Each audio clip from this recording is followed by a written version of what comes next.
Hello friends, and welcome to part 4 of the Dynamic Window Blueprint tutorial series. In this part, we're going to work on creating the title bar for our window, which will give us something to click on when we want to move the window around. So let's get started. We go to our Dynamic Window title bar, and we're going to delete the canvas again, and we're going to add a border in its place. Now, for the border, we're going to set its brush color. Let's set the RG and B values all to 0.01.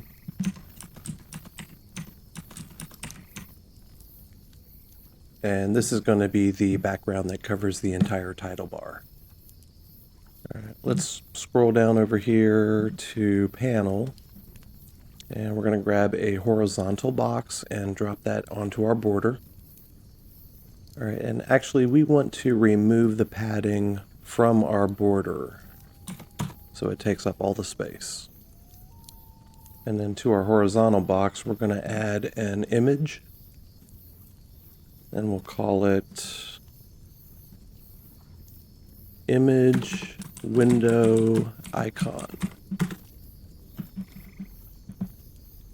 And if we go under brush, under image, we're going to change this to UE4 logo.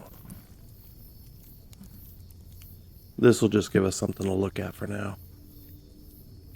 And the image size should be 32 by 32. And you see it's stretching it up and down, so we're going to center align it vertically. If you zoom in, you can see it only takes up as much space as it needs to now.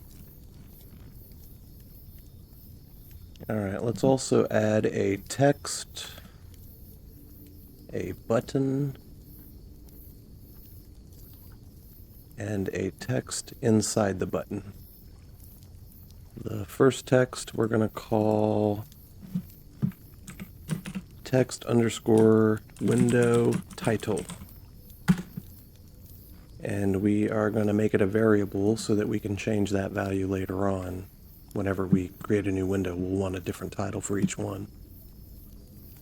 And this one, it's showing up at the top. We're going to bottom align this one. So it's always aligned towards the bottom edge. And we're going to go ahead and reduce the font size to 14. Otherwise, it's going to be pretty large. Now, whenever the parent window of the title bar is resized, we're going to want the image and the button to basically stay the same size, and the text that's in between them to fill the rest of the space, going left to right. So let's change our text window title to be fill. And now you can see the title bar portion, the text portion is taking up all the space, the image is taken up as much as it needs, and the button is taken up as much as it needs. We can also go ahead and change the text to something generic like dynamic window title bar default text. Just something big, why not? Next, let's go ahead and rename the button to be button underscore close window. We'll just call it the close window button. Now, we're not actually going to name the text variable because we're not going to be changing this at runtime at all. But if we click on it, we can go ahead and change its text value to be a lowercase x. And we'll bring the font size down to, 10. And now that we know that the title bar takes up all the space the way it's supposed to when it's stretched out, let's actually switch this drop down from fill screen to desired. Then we can scroll in and get a better idea what it looks like when it's shrunk down, taking up only as much space as it needs to. And then I'm going to go to the button under style. We have a normal padding and a pressed padding. I'm actually just going to change these to 0 and 0. Compile and save, and that basically got rid of all the padding. And then under text, we'll scroll back up here, and I want to change, we're going to drop this down. Change this to 0, just to reset it. The left padding is going to be 15, and the right padding is going to be 15. And you notice the text is right up against the edges on both sides, so if we go to our window title, we'll change the padding. On the left side we'll make it 10, and on the right side we'll make it 10. So now we have a little bit more space there. And actually we'll go ahead and maybe add 2 to the bottom just to get it off the edge.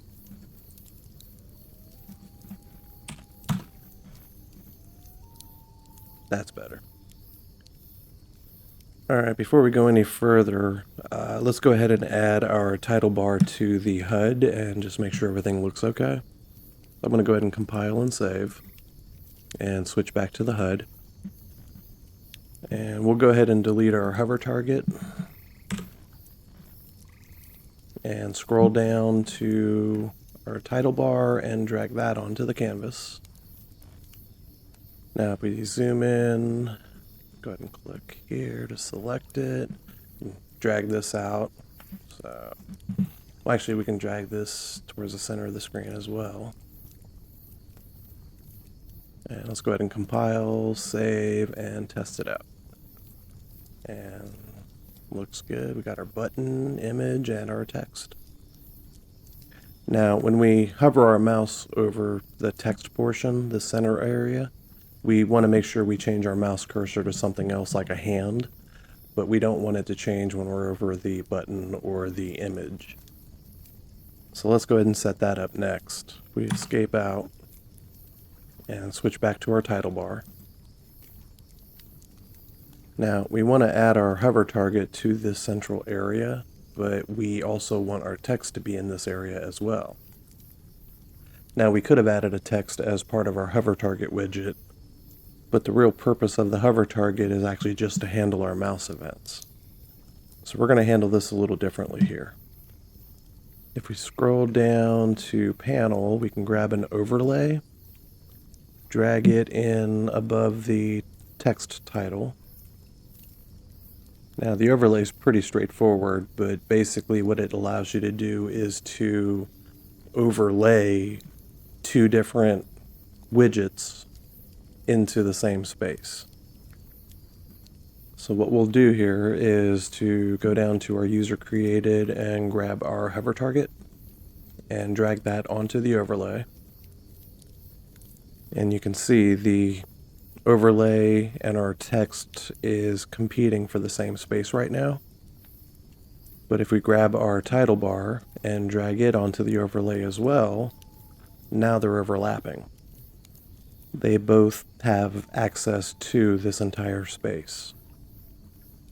All right, now normally you wouldn't catch this till later on, but if we switch back over here to fill screen, and we are back to where we were before, where it's not taking up all the space. It's because we just dropped the overlay in it. So if we click on that and set it to fill, now we're back to where we need to be. Now we can switch back to desired. Scroll back in. And let's also set our hover target to stretch left to right and up and down, because we want to make sure it always is anytime you click in this, no matter how big or small it is, you'll get the mouse messages. Alright, so we're almost done with the basic setup of the title bar. But before we wrap up, let's fix this background color issue. We really should have the option to set this background color for any hover target that we create, whether it's transparent because we don't want to see it, or if we want to give it a color for like our border around the window, for example. So we're going to switch over to our WBP underscore hover target. And in our graph, we're going to add a new variable. We'll call it background color.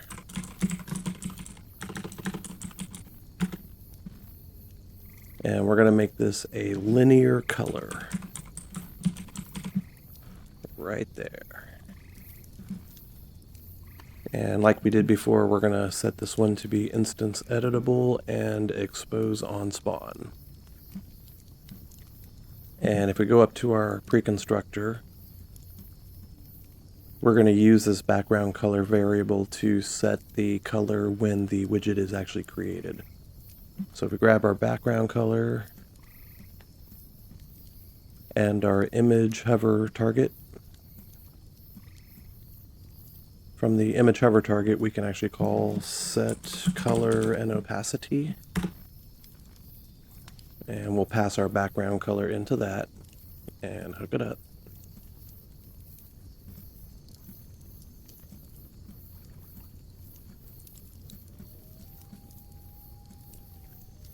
And then we can go ahead and compile, save, and we'll click on our background color and scroll down. We're going to make sure the background color is set to 0 on the alpha so that it's completely invisible by default, which this one already is, so I'm just going to click OK. So if we go ahead and switch back to our title bar, now the white background has disappeared because our hover target, which you can see highlighted in green, is now transparent. And the original gray background is actually able to shine through, so we're good there. All right, now that we have our hover target, we're going to go ahead and change our mouse cursor to be, we'll do grab hand. And we'll just leave the background as transparent for now. All right, so if we compile and save and press play, well, it's sort of working. It's working around the edges, but not in the middle. So if we escape out, we actually want to make sure the hover target is below the title. That way it's drawn last and it's over top of the title. So now if we compile and save and press play, so now it's working. Now, quick note, if this is not working for you, before you try changing things or debugging, go ahead and save everything, close out of Unreal, and then load it back up. Sometimes when you rearrange child widgets and recompile, it just doesn't refresh properly. So restart Unreal, and a lot of times that'll take care of most of your problems. And alright, I think that about does it for part 4. In part 5, we can finally bring our new widgets together under one roof, which will give us the basic layout for a window. See you then.